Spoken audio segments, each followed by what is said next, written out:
retrouve pour un nouvel update lecture. Oui, j'en fais très régulièrement ces temps-ci, mais j'avais pris énormément de retard. Donc là, c'est les lectures de fin mars et je serai presque à jour au niveau des updates lecture. Normalement, je devrais récupérer mon rythme d'update lecture normal, c'est-à-dire à peu près 2 par mois, normalement. Donc j'ai encore 4 livres à vous présenter, c'est un petit peu la catastrophe au niveau lecture, j'ai eu un petit moment de ce que je lis, ça va pas du tout. Mais maintenant ça va mieux, donc ça devrait aller.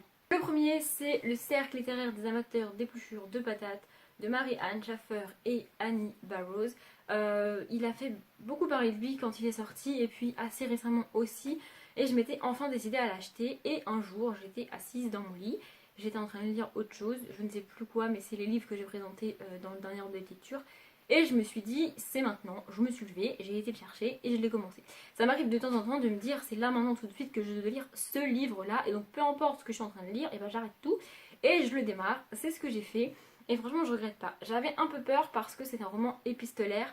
Donc il n'y a que des lettres dans ce roman, il n'y a absolument pas d'autres récits ou d'autres genres d'écriture, enfin de formes d'écriture. Le seul autre roman que j'ai écrit, enfin que j'ai écrit n'importe quoi, que j'ai lu et qui se rapproche d'un roman épistolaire, c'est Dracula, parce que dans Dracula on a que des journaux intimes. Alors c'est des journaux intimes, pas des lettres, du coup je suis pas sûre que ce soit épistolaire dans ce sens-là, mais c'est celui qui se rapproche le plus d'un roman comme ça que j'ai lu.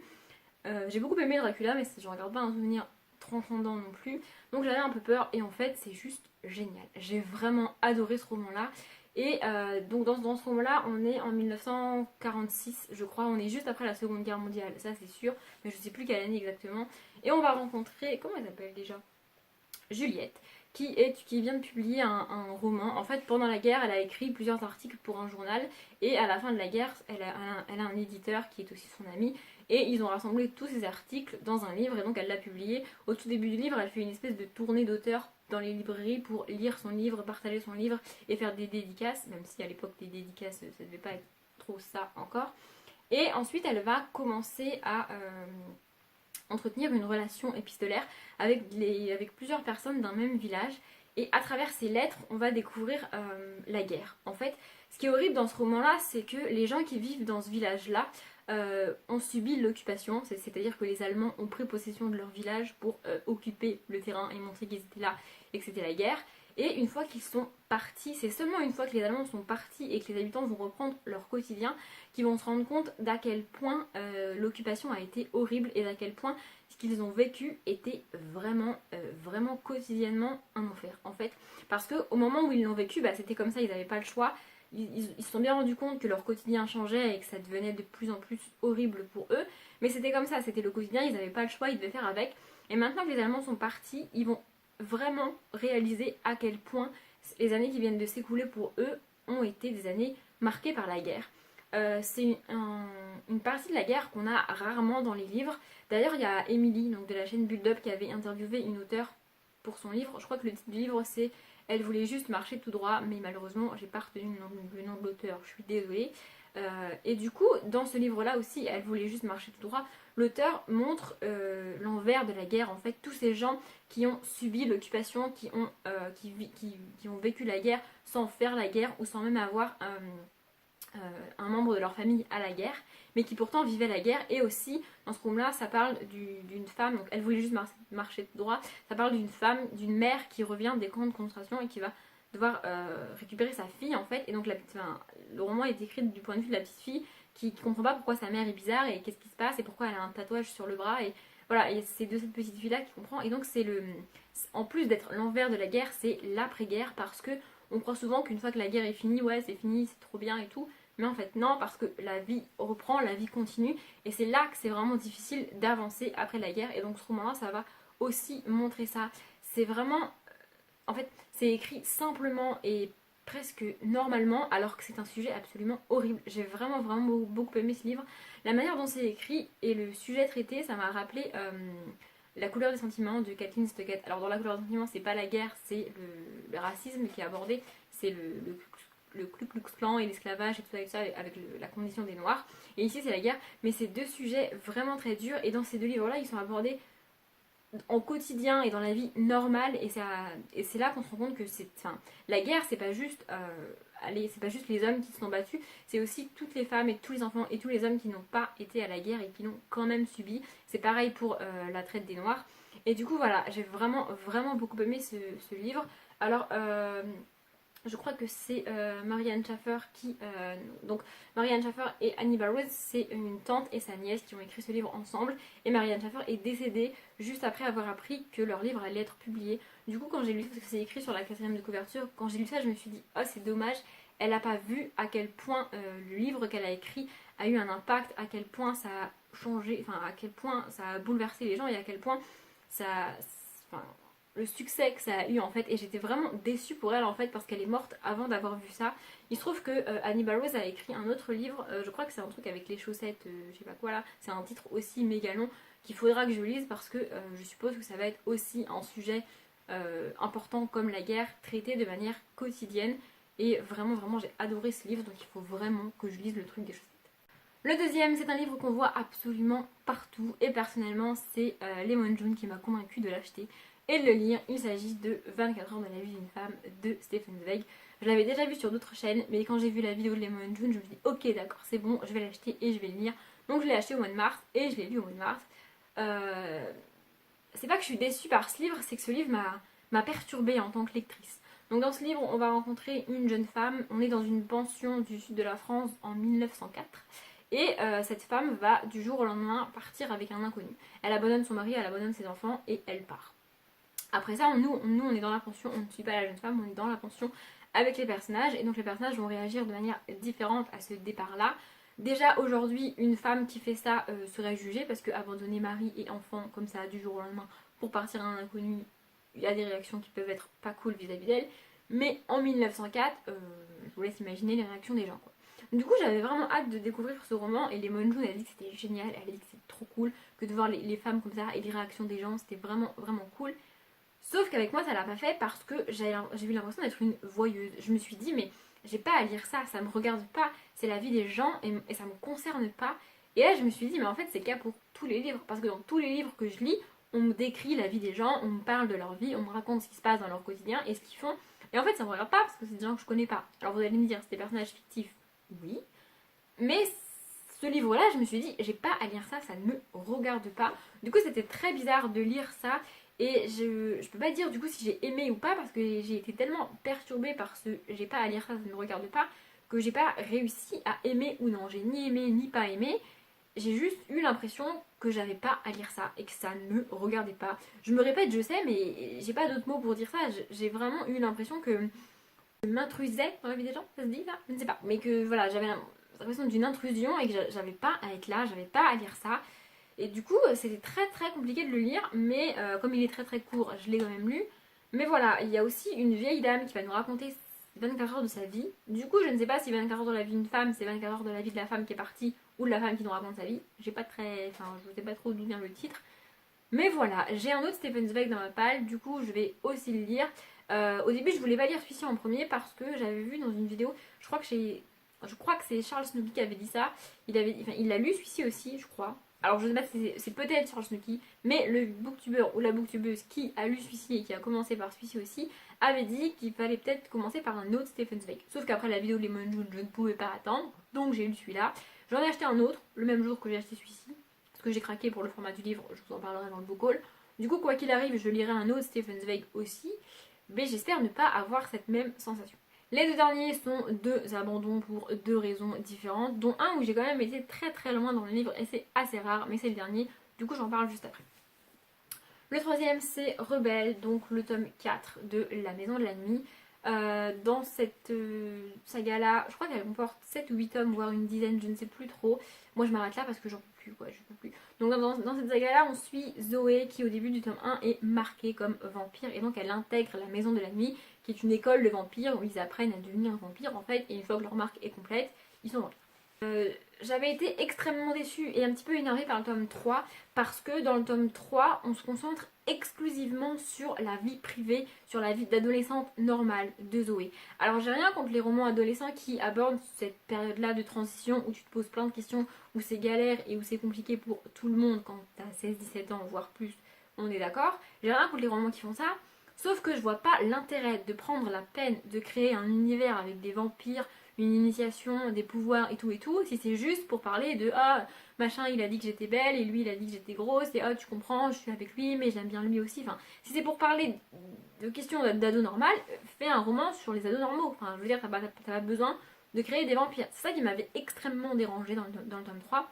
J'avais dit quand même que je continuerais la saga et c'est ce que j'ai fait parce qu'à la fin du tome 3 ça laissait supposer qu'on allait enfin arrêter de nous poser des problèmes avec les garçons qui tournent autour de Zoé et enfin se concentrer sur le fait qu'elle est vampire. En plus il se trouve qu'elle est une super vampire parce que c'est notre personnage principal, donc elle a des super pouvoirs, elle est super géniale.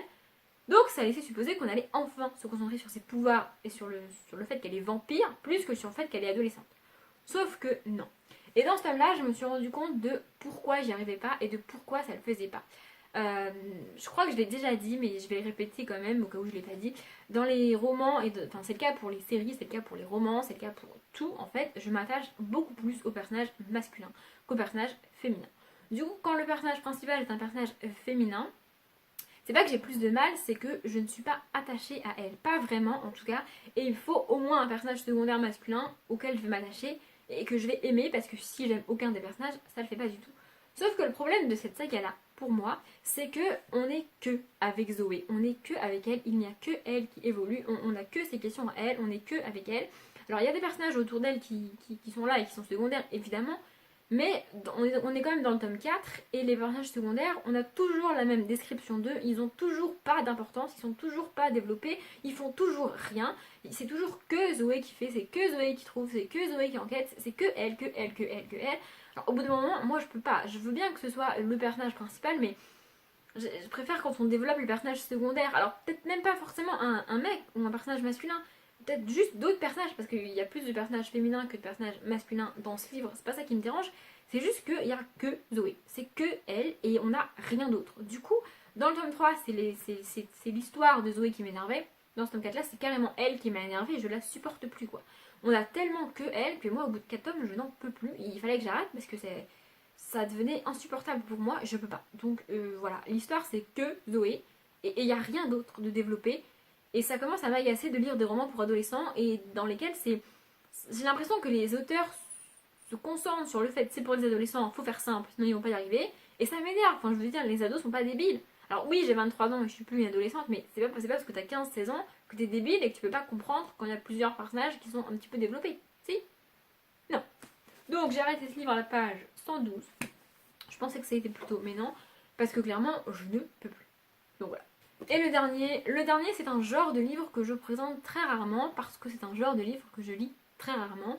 Après Stephen Zweig et après Rebelle que j'ai lu un petit peu en parallèle, je suis tombée dans un moment de je sais pas quoi lire.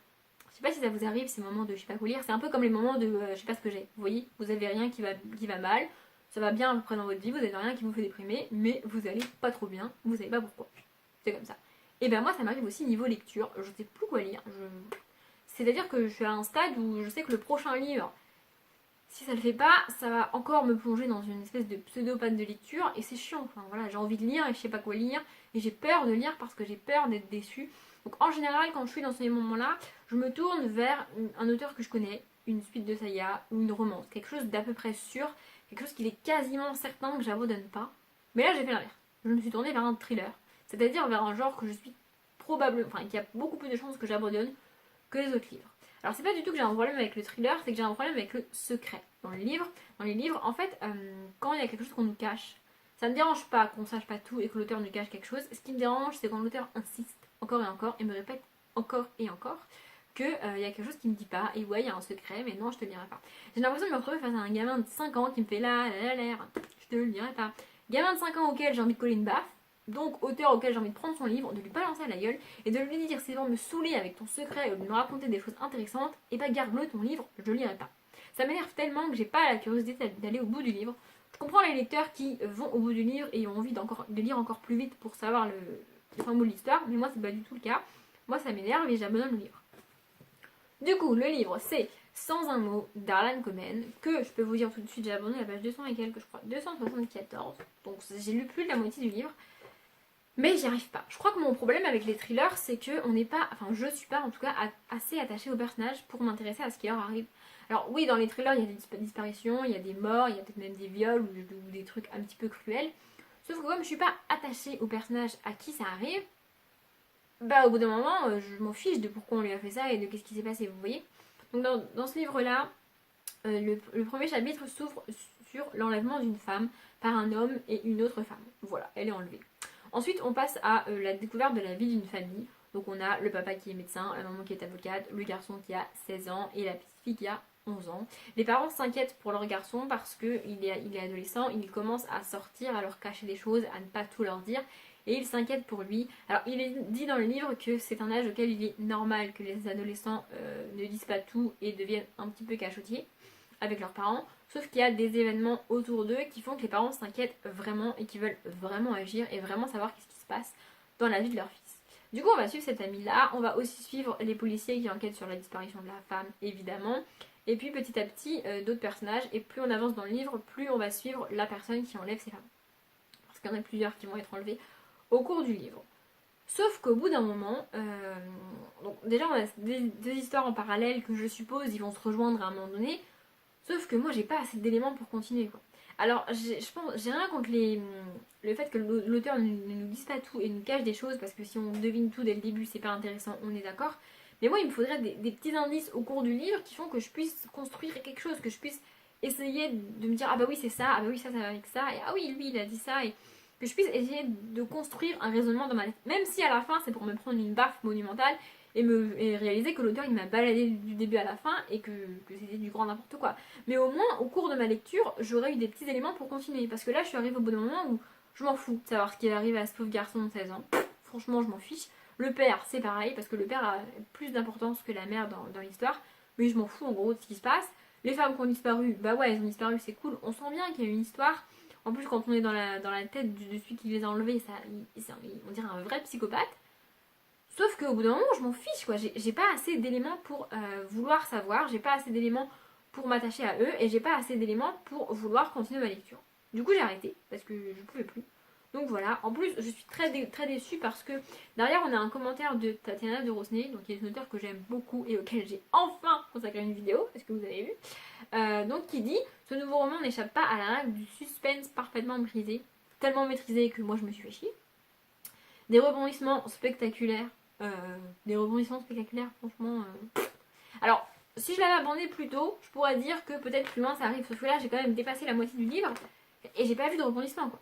Et ensuite elle finit par des héros crédibles pris dans un étau horrifiant. Alors des héros crédibles, je suis d'accord, mais l'étau horrifiant, franchement je vois pas. Donc voilà, je suis extrêmement déçue. Je pense que je vais essayer de lire tous les thrillers que j'ai dans ma page. Je dois en avoir pas loin d'une dizaine quand même. Et si aucun d'eux ne me convainc, et si aucun d'eux ne me fait aller au bout du livre déjà, bah j'arrêterai d'essayer le thriller parce que clairement je ne peux pas. Voilà. Ma vidéo est terminée. J'espère que c'était pas trop long, même si je pense que c'était quand même pas mal long. J'espère que ça vous a plu. Si vous avez des thrillers à me conseiller ou d'autres auteurs de thrillers, parce que là je vous avoue que Harlan Coben, je suis pas du tout sûre de retenter l'expérience, dites-le moi, même si j'ai dit que j'en achèterai pas. Peut-être que je le ferai si vous avez vraiment des conseils. Ça serait cool parce que c'est un genre que je veux vraiment lire, mais j'y arrive pas en fait. Voilà, je vais m'arrêter là. Comme d'habitude, je vous souhaite une bonne journée, une bonne après-midi, un bon appétit ou une bonne nuit, et je vous dis à bientôt.